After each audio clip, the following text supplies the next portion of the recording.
c'est avec lui. Manu dans le 6-9, 6h, 9h30, tous les matins sur Énergie. Il est 6h31, dans moins de 10 minutes, c'est les sondages du matin. On va écouter Logique et Alessia Cara. Il y aura aussi le dernier Maroon 5 et les infos, c'est maintenant.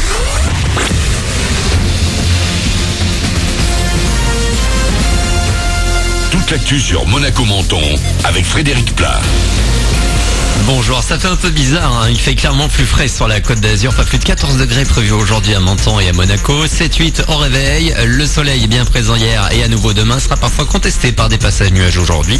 On aura quand même de belles périodes ensoleillées. C'était la météo sur Énergie avec La Trégo, votre restaurant les pieds dans l'eau, port de Plaisance, Cap d'Aille. Double frayeur hier à Menton, un véhicule a forcé un barrage en sortie d'A8 en début de soirée. Les CRS ont fait usage de leur arme pour le stopper. Et blessé, l'homme a été conduit vers un hôpital de Nice. Il pourrait bien s'agir d'un passeur de migrants. Deux étrangers se trouvaient à bord de sa voiture. Puis plus tôt dans la journée, c'est un incendie qui a ravivé de mauvais souvenirs. 10 hectares de végétation ont été parcourus par les flammes suite à un écobuage mal maîtrisé sur les hauteurs de Garavant. Il y a un peu plus de 2 ans, 60 hectares avaient déjà brûlé, défigurant la montagne mentonnaise. Ça commence dans une demi-heure. Omar Sy et DJ Snake en Facebook Live, c'est du sérieux. Les stars seront en direct du Bangladesh depuis l'un des plus grands camps de réfugiés au monde. 2 jours de vidéos pour faire connaître le quotidien des Rohingyens, un peuple persécuté et chassé de Birmanie depuis des semaines. Du foot avec Michael Emenalo, nommé directeur sportif de l'AS Monaco hier. Jusque-là, l'ancien joueur international nigérien occupé à ses fonctions à Chelsea. Avec lui, en 10 ans, les Blues ont remporté 3 titres de champion, 3 coupes d'Angleterre, la Coupe de la Ligue Europa et surtout la Ligue des Champions 2012. Il va désormais mettre toute son expertise au service de l'AS Monaco. C'est le moment d'en prendre plein les yeux, de s'émerveiller. Monaco a pris un peu d'avance par rapport à beaucoup de communes françaises et du 06. Ça y est, les décos de Noël illuminent toute la principauté depuis ce week-end et aucun quartier n'a été oublié. Et pour mettre tout ça en place, c'est du boulot. Georges Marsan, le maire de Monaco. C'est un gros boulot parce que il y a nos électriciens du service animation de la ville qui travaillent depuis le mois de septembre parce qu'il faut placer les illuminations. On utilise depuis maintenant pratiquement 10 ans de la LED. Aujourd'hui, on peut dire que toutes les décorations sont exclusivement en LED. Évidemment, c'est dans la politique de l'environnement et du développement durable, mais la LED donne également beaucoup plus d'éclat aux illuminations. Ça, c'est très important pour nous. Après, on choisit plutôt le blanc. On a mis un petit peu cette année sur certains boulevards un peu plus dorés. Il y a toujours des tendances, comme dans la mode, il y a toujours des tendances sur les illuminations et on essaie de faire évoluer un petit peu nos décorations.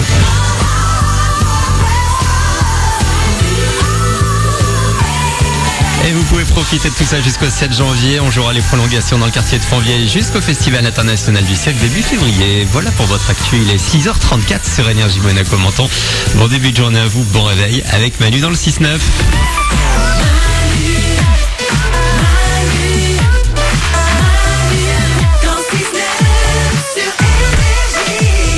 Il est 6h35, soyez les bienvenus. On est avec vous pour démarrer cette journée, pour créer ensemble cette journée. Encore une nouvelle journée qui s'offre à nous et on va en profiter. On est en direct avec vous dès 6h comme chaque matin jusqu'à 9h30. C'est mardi aujourd'hui, on va s'écouter Logique et Alessia Cara. Il y aura les Maroon 5 dans 5 minutes, c'est les sondages du matin.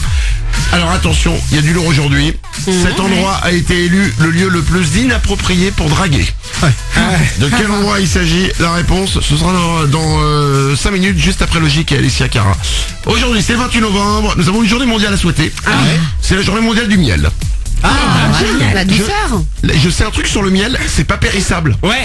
C'est-à-dire que vous pouvez garder du miel à vie, ça ne pourrit jamais le miel. Je crois qu'on a retrouvé du miel vieux de 3000 ans et qu'on pouvait encore manger, quoi, qui est encore bon. Alors ça, je les goûterai pas, mais je suis content qu'on l'ait retrouvé. Après, il y a une question sur le miel, il y a des choses comme ça, tu te dis, quel est le premier mec qui a eu l'idée de goûter ça? Ah c'est vrai. C'est vrai. Quel est le mec qui s'est dit, tiens, je vais aller mettre ma main dans la ruche là, avec plein d'abeilles qui piquent, je vais fouiller là-dedans pour voir s'il n'y aurait pas un truc à manger. C'est vrai que c'est improbable. C'est improbable. Il a peut-être vu un ours le faire et il s'est dit, si les ours le font, c'est que c'est bon, quoi. Je crois que c'est une légende, hein, les ours qui mettent la patte de... Pas du tout. Quoi, pas du tout? Bah non, les ours ils mangent du miel. Mais bien sûr. Ouais. Dans Winnie l'ourson, Oui, ouais. dans les dessins animés, ouais. Balou, ouais. Mais non, Ouais, ouais. j'ai l'impression que j'ai déjà vu un reportage dessus. Dans les dessins animés. je crois que dans la vraie vie, les ours, enfin peut-être qu'ils aiment le miel, mais je crois pas qu'ils soient là à mettre les pattes dans les ruches. Ça vaudrait le coup de se renseigner quand même. Ah ouais. Nico du Web, il est déjà sur Wikipédia. Je suis dessus.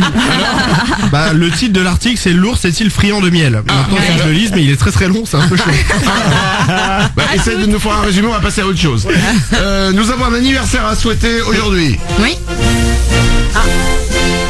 Ça rigole pas. C'est l'anniversaire d'Édouard Philippe. Qui est Édouard Philippe? Le Premier ministre. C'est bien les enfants. Édouard Philippe, c'est notre Premier ministre. Il a 47 ans aujourd'hui. Ah, il est jeune, hein. Et alors, après son job, je sais pas si je voudrais le prendre moi. Pourquoi? Mais Premier ministre, c'est un peu quand même le job où tu flippes quand même qu'on te sorte de Matignon du jour au lendemain quand même. Ça fait un peu suppléant de délégué. C'est-à-dire que en fait t'as le président, mais c'est pas le président qui saute quand il y a un problème, c'est le Premier ministre. C'est vrai. Tu vois, c'est le truc où si tu sais qu'il y a une couille quelque part, du jour au lendemain, on peut te remplacer par un autre. Et puis là, c'est pas comme Secret Story, t'es viré, on va pas te retrouver dans les anges. donc c'est vraiment chaud quand même. Ouais. Bon anniversaire quand même.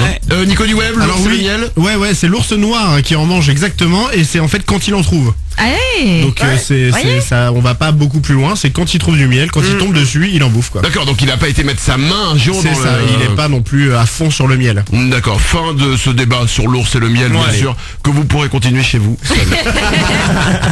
6h37, Logic et Alicia Cara sur Énergie. Juste après, dans 3 minutes, c'est les sondages du matin, comme chaque jour aux alentours de 6h40. Cet endroit a été élu le lieu le plus inapproprié pour draguer. Quel est ce lieu? Si vous y avez dragué, ça va nous intéresser, vous nous racontez. C'est dans 3 minutes sur Énergie. Bon réveil, merci de nous avoir choisis.